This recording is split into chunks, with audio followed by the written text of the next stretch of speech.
¿Qué tal amigos? Buenos días. Pues andamos acá en Sauceda de la Borda, aquí con el amigo Federico de la Pisa. Nos va a platicar acerca de los personajes que construyeron este centro minero, lo que fue la ex hacienda de Sauceda de la Borda. Federico de la Pisa, buenos días, ¿cómo andamos? ¿Qué tal, Alfonso? Buenos días, ¿cómo estás? Bien, bien, muchas gracias. Bienvenido a Sauceda. Muchas gracias, Federico. Ya ven, buenos días a todos, señores y señoras. Ya hemos grabado algunos vídeos, supongo que la gente que sigue el canal ya me conoce Sauceda. Hoy queríamos hablar de los personajes históricos que fundaron y que hicieron grande la hacienda de Sauceda. En origen era la hacienda de La Sauceda, porque había una sauceda. Sauceda viene de los árboles, claro, de los sauces. La primera referencia histórica a lo que hoy es Sauceda de la Borda es de finales del siglo de 1500, vamos, del siglo XVI, finales del siglo XVI.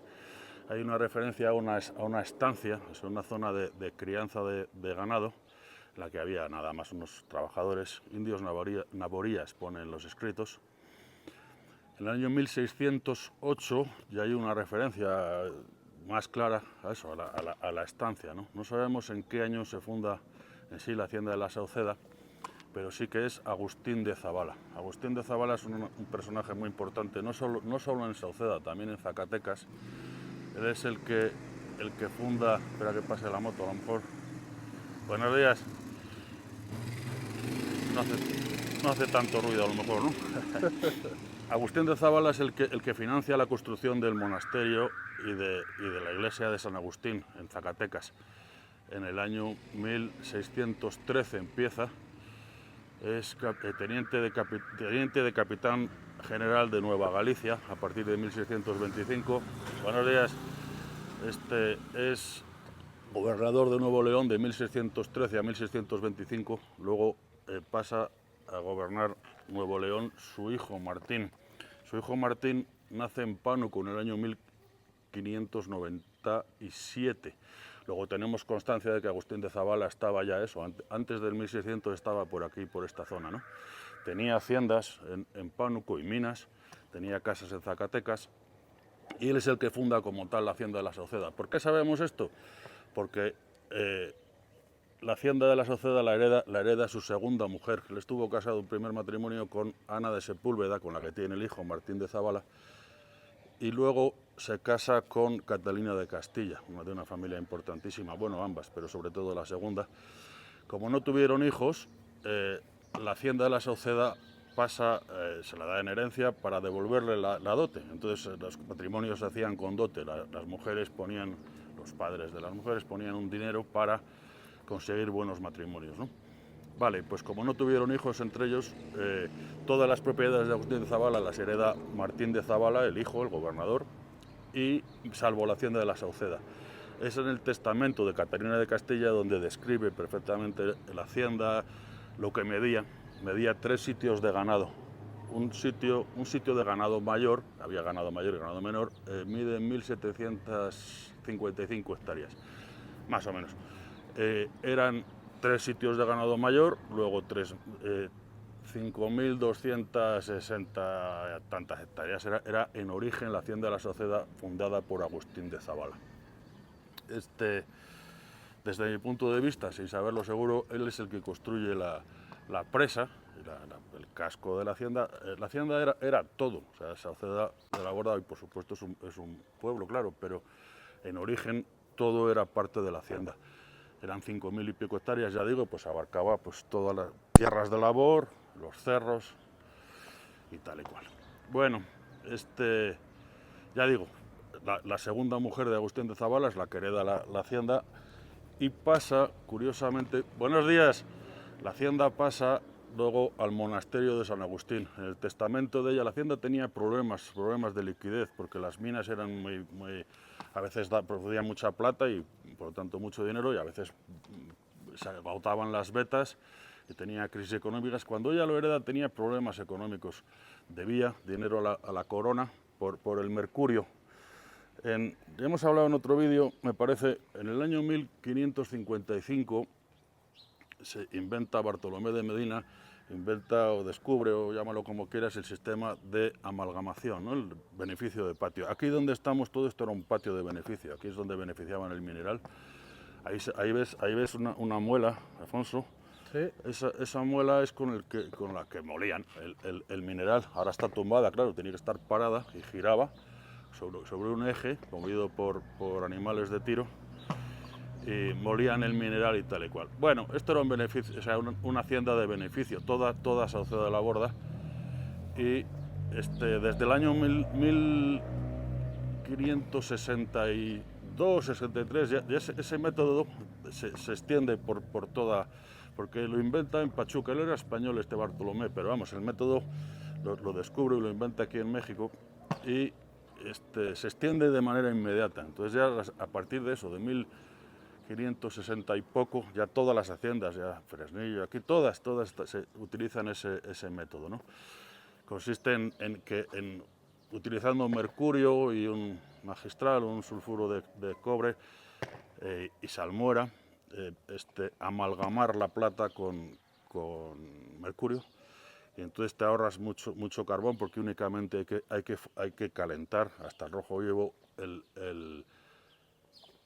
la mezcla de mercurio, no como antes, que tenían que fundir la plata calentando toda la mezcla con la piedra, ¿no? Bueno, vale, ese sería Agustín de Zabala, que es la primera persona importante. La segunda persona importante para Sauceda, de donde viene el nombre actual, Sauceda de la Borda, es de José de la Borda. Una persona sorprendente. Él nace en Olorón, o sea, en Francia. Francia es el país que está pegado a España, como supongo que todo el mundo sabe. Hay una cadena montañosa que se llama los Pirineos, muy alta, que es la que divide Francia de España, ¿no? Casi toda la frontera está en los Pirineos. Él nace en Olorón, o sea, en Francia, pero ese pueblo está muy cerca de un pueblo español de Huesca que se llama Jaca. Entonces no podían venir a México, bueno, a ninguna de las posesiones de la corona española, no podían venir más que españoles. Los extranjeros tenían que venir, pero con permiso y tal. Bueno, era un poco complicado. Entonces, ¿qué es lo que hacen los dos hermanos? No solo viene José de la Borda, también su hermano Francisco. De hecho, su hermano Francisco viene antes que él, era algo mayor. José de la Borda nace en el 1699. José de la Borda Sánchez es el apellido españolizado que cambia tal, porque es que en el testamento, luego lo diremos a lo mejor al final, en su testamento se declara francés, aunque él para venir a México se declara español. En un juicio que tuvo con la Inquisición dice que es español, de Jaca, tal, pompal. Hijo de un francés, eso sí, su padre es un capitán francés, y su apellido, por lo tanto, es de la Borda. La Borda es la españolización del apellido francés suyo, la Borda. Él se declara eso, español, José de la Borda Sánchez. Su hermano Francisco viene a México porque, fíjate que conoció al que era presidente municipal, se podría decir hoy en día, de Tasco. Los conoció en España, ya sabía de la riqueza minera de esa zona, ¿no? Entonces se viene para México, pues al principio de 1600, no sé exactamente el año en el que viene el hermano. José de la Borda, sí, había nacido, ya digo, en el 1699, estoy diciendo 1600, estoy diciendo mal el año, perdón. El hermano viene a principios del 1700, José de la Borda nace en el 1699, su hermano Francisco, que era mayor que él, viene, pues eso, 1700 y algo. José de la Borda, que es el que nos importa, viene en el 1716, o sea, con 17 años, a la sombra de su hermano completamente. Su hermano ya había fundado minas ahí en Tasco, una en particular, la mina La Alajuela, que es una mina muy importante. No solo viene a la sombra de su hermano Francisco, sino que se casa con la hermana de su cuñada. Francisco estaba casado con una mujer y José de la Borda se casa con la hermana de esa mujer. Estaba muy unido. Trabaja con su hermano unos años y tal, se casa a los 20 años. José de la Borda era una persona muy introvertida y muy creyente, muy de Muy de muy de la religión. religión, en definitiva. Tiene problemas personales, pues su mujer, su primera hija se muere. Su segunda hija, según versiones, unos dicen que sí, otros que no, vamos, no sé, yo he oído versiones de que se muere también, otras que sí sobrevivió, la metió monja. Su tercer hijo, que es el que le sobrevive, es Manuel de la Borda, que es presbítero, por cierto, en la iglesia de Santa Prisca, de la que luego hablaremos. Bueno, en el nacimiento de Manuel, su tercer hijo, se muere su mujer. A los como 10 años, 7 años, si no recuerdo mal, de matrimonio, se muere su mujer. Él se vuelve todavía más introspectivo, más metido en la religión y metido en su mundo espiritual. Se pone, bueno, ya digo, estaba trabajando con su hermano, pero ya también hizo cosas por su cuenta, ¿no? Tuvo éxitos mineros propios y con eso pues consigue cierta fama, salió en una gaceta de prensa de entonces, consiguió socios, bueno, digamos que con su hermano, pero ya por su cuenta también consiguió éxitos mineros, ¿no? Esto Tasco y alrededores de Tasco. En eso se muere su hermano en el 1740, si no recuerdo mal, se muere su hermano Francisco y José de la Borda hereda